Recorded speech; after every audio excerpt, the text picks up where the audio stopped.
So in the past month, I've been working with the accommodation team at the university to tackle some issues they've had going on around Daniel Defoe halls.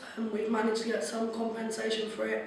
It's not as much as we'd liked, but I'm looking into making sure in future you kind of have a protocol of what happens if you have a power cut for 3 hours, or if any other problems happen, what kind of compensation or reward you should deserve. As well as that, over at Avery Hill, I've been working to ensure that nurses, paramedics, teachers, postgraduates, a whole range of students are getting the summer accommodation that they need. In previous years, you've got people going on a waiting list. Now, if your course starts in March, you can't be expected to wait to get accommodation. You should have got the same treatment as those that started in September. So that's now happening. All of certain cohorts will get that summer accommodation. There'll be a lot more opened up across the board. As well as that, the biggest thing is deposits. As any of you that have lived in halls will know, when you move into halls you have to pay £400 to £500 deposit, and then you don't get that back till the end of the year. That's not going to be the case from September. Students will have that knocked off their first month's rent, so they have some money to deal with in their first term.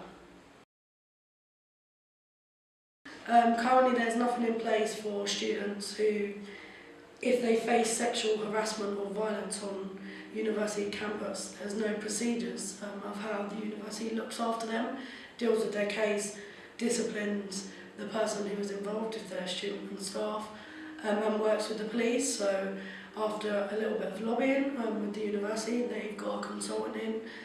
I'm sitting on that steering group to make that sexual violence policy come to life. It's not going to be, in a month's time. It might take a while, but there will be a sexual violence policy in place, so students are safer on all 3 campuses. So one of the things I really think we need to start doing is making sure there are places for all students to go, regardless of what it is that is different about you. So if you're a parent or a carer, any of those things, you still have a chance to get representation, and particularly on the welfare side. And so one of the things that I'm working on with the university is to provide a carer support package. This in the form of the first year, potentially having a member of staff in who can provide peer-to-peer support, and signpost student carers to local services, and basically make sure they've got a friend here who understands the kind of work that goes in to caring for someone whilst you're at university.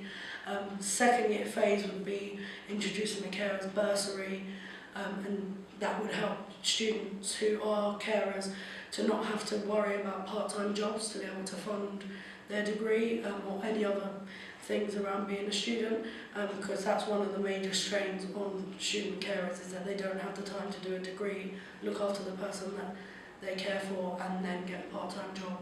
And if they do all 3, it's likely to be really detrimental to their course. So that's just one of the other things that I'm doing to try and get to students who may not have the support that they need, but voices aren't big enough to kind of get that out there. And that's everything.